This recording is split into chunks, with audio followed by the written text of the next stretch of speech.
Welcome into the KSO show. Mason Voth, Drew Galloway with you. Thursday, recruiting update day. We were just sitting here talking, mapping out the conversation that will take place tomorrow and throughout the rest of the month of May when we rank every quarterback that has attempted a pass over the last 20 seasons at K-State, 25 of them, 2 Wildcat running backs in the mix. We got highlights of most of these guys coming your way. Yeah, that kind of leads me into this. If you have a YouTube Yes. full game video of the K-State KU 2015 game, send it to us. Yeah, I need it. I need it by tomorrow morning, Friday morning. I need it somehow, some way. Or really, even if it's just you're like, I don't know how to send. I have this recorded on a VHS tape from 10 years ago or whatever it is. Take a video of your screen. Just send me when Zach Davidson throws an incomplete pass. We need to see Zach Davidson. If you're watching this, if you have video of your lone pass at K-State, I need to see it. I need to see it just so we can accurately grade you. Might give you a bump. I don't know. We'll see. Because a couple of the guys on the list never completed a pass. And we Also, a lot of guys on the list, Daniel Thomas had more career passing yards than them. That is true. We also almost bumped up somebody after we saw them throw because we hadn't really seen them throw in a while. Saw the highlights, and we almost bumped somebody up. Yeah, this guy was a pretty good quarterback, and if not for poor coaching, maybe he would have been higher on the list. Anybody guess who I'm talking about? You can throw that in the comments. I can guarantee you will be shocked and totally wrong on who you're assuming I'm discussing. All right. It's a recruiting update day. Let's get into it. Not a ton to really dive into player by player. I would, though, implore everybody that you can go over to KStateOnline.com right now and you get signed up. If you're not, you get your first week for free or for $1. That's basically free. 2025 economy, $1 is basically free. I never, when I pull $1 out, do I feel like I'm spending money on something like that's free. That's a good question, Drew. What is the dollar threshold where it goes from feeling like you're not spending money to where you're like, is it worth this? I think like $5. Okay. Yeah, I would say 5 feels real. If you keep it under 5, even $4.99, I'm like, please, like when people complain about ATMs that are like going to charge you a couple dollars for a service charge, I'm like, I'm pulling out $200 right now to walk into a casino. 10 extra dollars is not going to seem like a lot of money to me. No. Yeah. So anyways, go sign up for KSO because Drew does have updates up right now with a handful of different players, including a defensive tackle from Garden City Community College. We know that K-State has already had one Garden City defensive tackle under Chris Kleiman that they've liked well enough to bring him back for another year, and Uso Sayamalo. So the Cats are on the trail there as well, and then recruit of the week and some other guys that you just need to be up to date with. And Drew has you covered there. More of them will be coming, and we'll talk a little bit more as we get closer to June about individual guys. But a couple of the things that I noticed and I wanted to talk about today are kind of some bigger picture things when it comes to K-State recruiting. And I'll start with both of these are sentiments that we see a lot of guys echo repeatedly. And I think it's significant, it's notable, and I think people would be interested in the discussion on it. And it's that, number one, every time that I read through one of your recruiting updates, there are a lot of guys, not necessarily the in-state kids. They're well aware of most of the circumstances with K-State, Manhattan, and everything.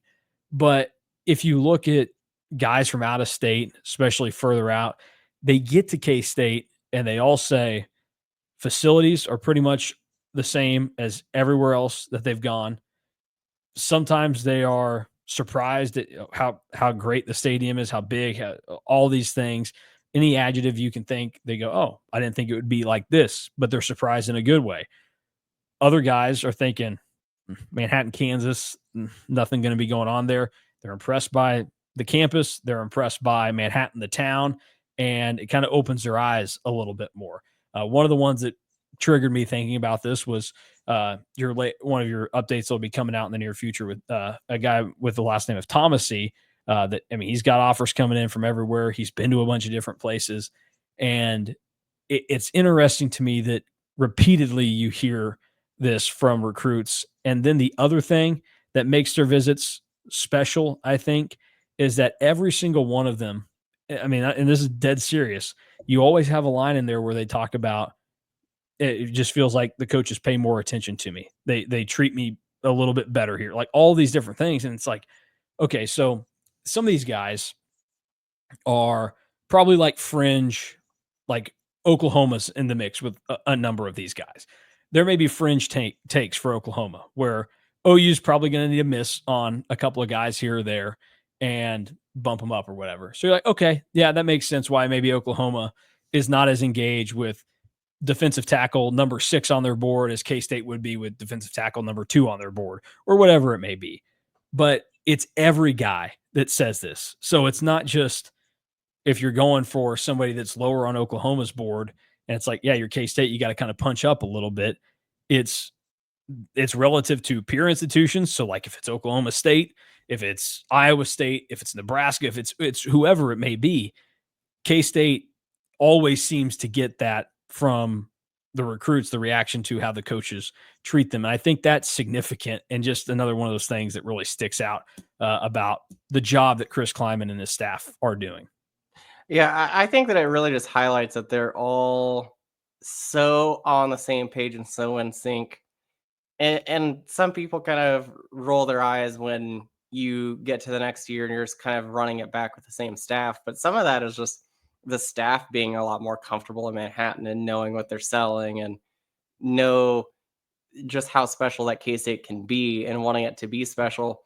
And one of the recruiting scoops that I posted on the board, I think it was like 2 weeks ago, maybe. I talked about just some targets that they're going after, but then the thing that has really stuck with me is just how well they are doing the little things. And I think that that has been why they've kind of found a little bit of a groove and why they're going from kind of being in that like 40s and 50s range of recruiting classes to in the higher 30s and like that 39, 38 range. And even in smaller classes being closer to like 40 than they are like 60 where they were 4 or 5 years ago. And it's just because they're doing all the little things correct and they're finding out the kind of recruit that they want to go after, number one, which that's always such a big deal. When we talk about that basketball wise, we talk about that football wise. You have to know who you're going after. And then number two, they're just so dialed in and so in sync with like, okay, we know we have this guy coming in, and they don't care who you are, how many offers you have, what stars you have. Like they just treat everybody the same. And I think that that is why they've had a lot of success and why you're seeing a lot of guys K-State was in on early, and they have even noted that like that's a big deal to them because they know that K-State doesn't just hand out offers to guys so early, and that they make you like they want you to have genuine interest in them before they offer you. So I think that that has been a big key to their success on the recruiting trail lately. You're also just seeing that I think that part of this is K-State is very selective on who they have come up and win, and they always want like a little bit of a smaller group, so it's more of an intimate setting. And some schools just don't do that. Like some schools will go into like a junior day event where they have like 50 kids just in one recruiting class. Like K-State's junior day events has like 20 to 30, and it just makes it feel a lot smaller and feel more intimate than you do at other schools. And I think that that has been something that's really helped them as well. Yeah, it just the it comes down to an effort thing for K-State where they could easily have groups of guys that come in. Like this is it's not like necessarily a bad thing that places do this. It's a numbers thing. Like you have to in a lot of circumstances you can't treat everybody the same in these. You have to, put a little bit more time into it. Like the perfect dumbed down equation of this is if you think about like recruiting in the NCAA video game and it's Yeah. like, do I want to waste like a full like in-home visit, the credits for that, or I just want to give this kid a call, like one of those deals. And this is like the real life version of it for K-State where eh, to, the detriment of other things maybe going on in their lives. A lot of these coaches always seem to, for every single kid that walks through there that has an offer or is going to get an offer from K-State, they're all treated the same and they're treated at a pretty high level. And to what you're saying, it seems like it's made a significant difference in the fact that they've been able to jump from where recruiting class number one was under Chris Kleiman to where it's ranked now after last year and the last 2 years, they've been in basically the same neighborhood. So it makes a difference, and it just stands out that it's something that's repeated over and over again by every kid that you talk to where it's not just lip service by these guys to say that. Like there are certain things, like when guys, I talked about facilities earlier. You can tell with some of the facilities talk where it's just like, oh yeah, they're not like you say that about everybody. And I appreciate the kids that say to you, oh, well, everybody's got nice facilities now, Yeah, because like, everybody does because in that's true. Power 4 football. Yeah. Yeah. These guys are walking from high school weight rooms and they're like, yeah, this is really nice. What they have at KU is really nice. What they have at Oklahoma is really nice. What they have at Oklahoma State's really like everybody's got nice stuff now. And it's most places do. So like I appreciate the honesty there, but I don't think it's just a lie when they say, yeah, it feels like K-State's the number one place it's giving me the attention and it's treated me like this. It's significant. And within that is Brian LePack, who you said is somebody that repeatedly, whether it's offensive linemen that are in touch with him or guys that are just in his general recruiting area, he seems to get the highest of marks from all those guys. Yeah, the early returns on Brian LePack as offensive line coach have been great. Like I couldn't even put like a number on the amount of times that I've talked to somebody that is either an offensive lineman in the 26 or 27 class, because you're seeing more 27 guys get offered, or guys that have just been in Brian LePack's recruiting areas. Like he was in Colorado a lot this week. He was in Oklahoma last week. He'll probably be somewhere else next week because they still have another week where they can be out on the road. And just everybody, the general sentiment is how much that they really like Brian LePack and how personable he is and how genuine that he is. And also, and we know this, how smart he is. That has always been something that really comes up with him. And I think that you're really going to get to see him really flex his muscle, because tight end recruiting, like you're probably recruiting one guy, maybe two a year. On the offensive line, you're recruiting 3 or 4 guys a year probably. So because of that, like you need one of your best recruiters to be on the offensive line.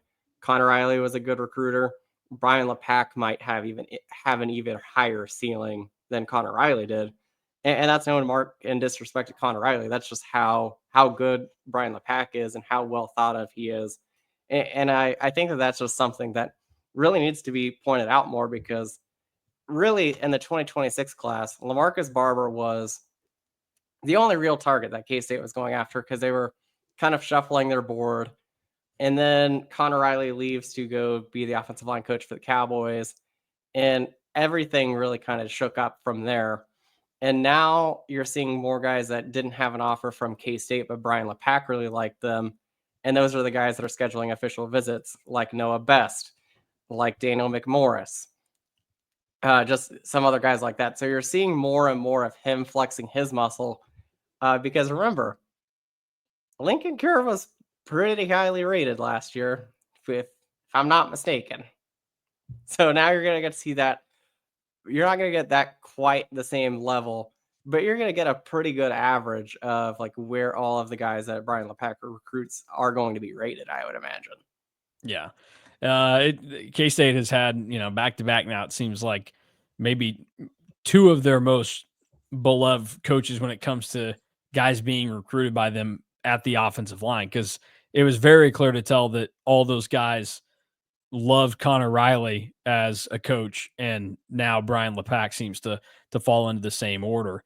And maybe it just seems like, because to what you're saying, that's the one position group where pretty regularly K-State is getting the most in a class for that position. You're going to have a lot of DBs, but they're going to split up between safety and corner. So, you're splitting coaches there.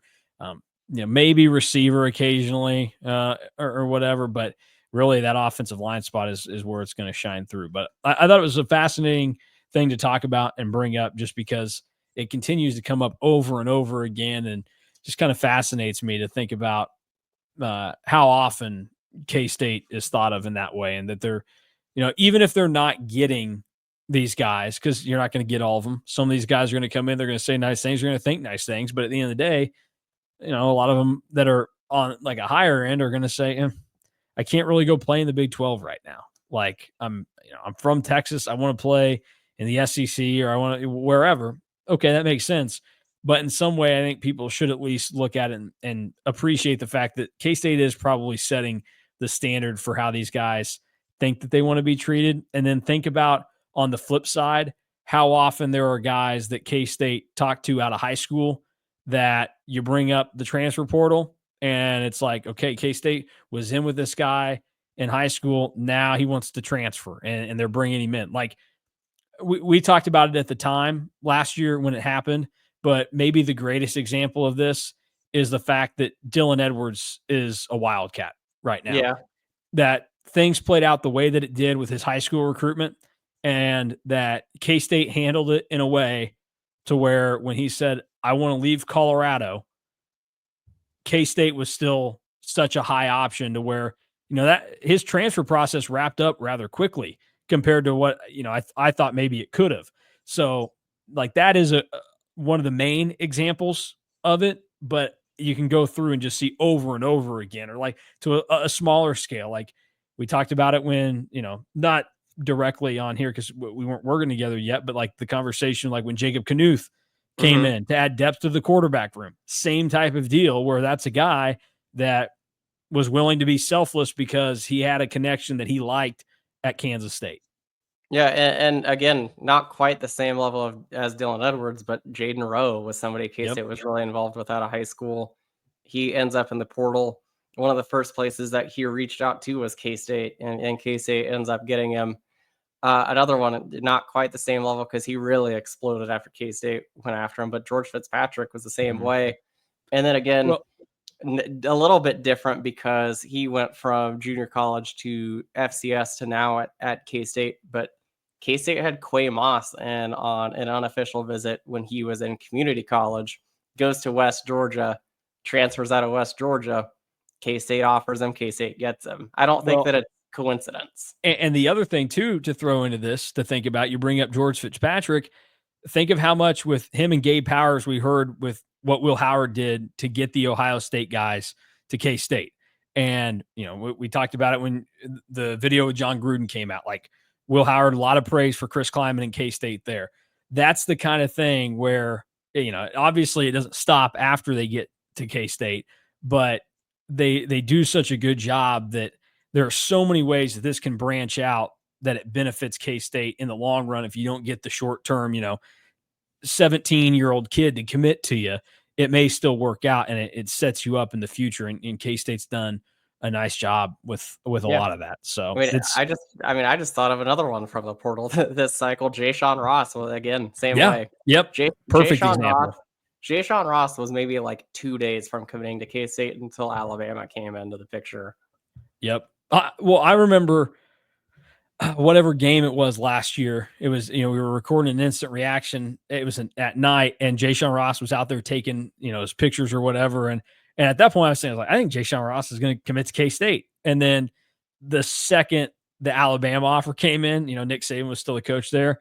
I think I put an RPM in for Alabama. It was like, oh, well, that was nice knowing you, but boom, it worked out on the background. So it's important. And I like, for some people I know, and I'm one of them at times where I go, I don't care about the sappy stuff in sports. Like, can you win games? Cool. Doesn't matter who you are, what you do, but it is a lot more fun for people to win with circumstances like this. And as K-State football is showcasing, it makes it easier to make yourself competitive and win if you handle your business like this and you don't burn bridges. And maybe more importantly is that the K-State staff handles things in a way that makes the kids they're recruiting not want to burn their bridges. Yes. And that, like, it's a two-way street, and it's maybe more important for that because I think that there are other kids that wouldn't, if things don't work out with school, like they're in the portal or something, they're just going to write them off. Like, I would never consider coming back with you guys because of how you handle it. Like, that K-State they know how to do this thing, and they're doing it well. And I think over the next 2 seasons, we're probably going to see the results in an even better way than what we have the last 2 years. Because I know people have been disappointed with the last 2 seasons, but the pieces keep coming and coming together to where like this should be a really good K-State football team. And the ingredients are there. They just have to put it all together this year finally. And this will be the K-State team that has probably the highest blue chip ratio in a really long time. If you really look at the roster and what the recruiting services thought of those guys at one point. The other thing that I'll just point out is that K-State also has one of the smallest recruiting departments of any Power 4 school in the country and are still able to do all this. So I just find that really impressive. Yeah. Real quick. I'm gonna complain about something, Drew. If you want me to, actually, I think it's changed, so I'm not going to complain about it. But I was going to call out the hypocrisy that Noah King went in the transfer portal and was still a 4-star, and Jayshon Ross, when he was in the portal, they made him a 3-star. And it was like, is that a Colorado? But he's a 3-star now in the industry ranking, so we don't have to worry about that. But I was about to lose it on that. So another thing that kind of on that kind of bugs me is like Brandon Snee and Noah King never took a snap at K-State, but are like being called Kansas State transfer. That just kind of bothers me a little bit. I don't know why. Yeah, I mean that's like calling. Let's see here. That's like saying that. Who do I want to throw under the bus? That's like saying that John Holcomb was a K-State quarterback. I guess technically, he was around, but I can't wait to talk about John Holcomb. There was a brief time there in 2019 where the boys on the game were having a conversation about John Holcomb. So yeah, tomorrow is going to be electric, so you can't miss it. John Holcomb will be included on the conversation tomorrow. So that's all you need to know about what's coming up tomorrow. We're going to start our ranking of every quarterback to throw a pass since 2006 at K-State. Quarterbacks 25 through 21 tomorrow, the first 5. And you can get a little preview of what that list is going to look like. I think later today. It may end up being tomorrow when the story gets published, kind of a written piece to go with it. And then we'll give our commentary, explain it. We'll have some video to go with it as well. Before we get out of here, I want to remind everybody to go to cats2ireland.com so you can see one of the quarterbacks on this list, Avery Johnson, when he is behind center for the Wildcats and their opponent, Iowa State, meeting in Dublin, Ireland for the 2025 Aer Lingus College Football Classic. Game will take place on August 23rd, so a little over 3 months out. You're probably still sitting there on the fence. Do I want to go? Do I want to go? Yeah, you want to go. The weather is going to suck in August in Kansas. It's going to be crazy hot. So even if there are, some sprinkles coming down, it's going to probably be in like the 50s or 60s in Ireland when that game gets going. You should go. I think it's going to be a good time. I'm really looking forward to the environment. And if you're still trying to figure out, I need a plane, I need a hotel, I want to see the city, I want to see all these things, and I want to see the game, cats2ireland.com is the best spot for you to go to get all that hooked up. So, Drew, Ireland fun fact today. So in August, again, in Ireland, part of why tourism is so high is not just the festivals, but the greenery is at its peak. And you can really see like the landscape changing and being lush and vibrant. So like that's probably when a lot of like the TV shows and movies that have been filmed in Ireland, I imagine that they're all like filmed in August. Okay. All right. That is good to know. So it's movie time over there when we're going to be there. Yes. Still haven't found exactly where Skywalker Island is in Ireland yet. I've been doing a lot of digging on that, but I haven't found it yet. I'm just thinking that if it's got island included in it, we're probably just not going to see it because I don't envision being on a boat to get me to an island at any point. Going to need a big old bridge to get me there, but at least I'll know that it was in the vicinity. And I'm getting more and more excited for the trip to Ireland. And I don't know, maybe that's just because I'm sick of waking up at 3 a.m. to feed a baby. It's like, oh, I'm going to have some time away. But at that point, my daughter would kind of be getting fun where it's like, I don't know that I really want to be away from her that much. You know what's weird? You can tell me if this is weird or not. Okay. Not last year, it was a little different because she was a little bit older. But the first year of my first daughter's life, I felt worse about leaving because of my dog than I did my child. Because Yeah, that is a little weird. I was like, I don't know that she fully knows what's going on. I was like, I know for certain that Mitzi is like on pins and needles waiting for me to come back. Like that girl's going to be shaking for 3 days until I return home from Cincinnati or whatever.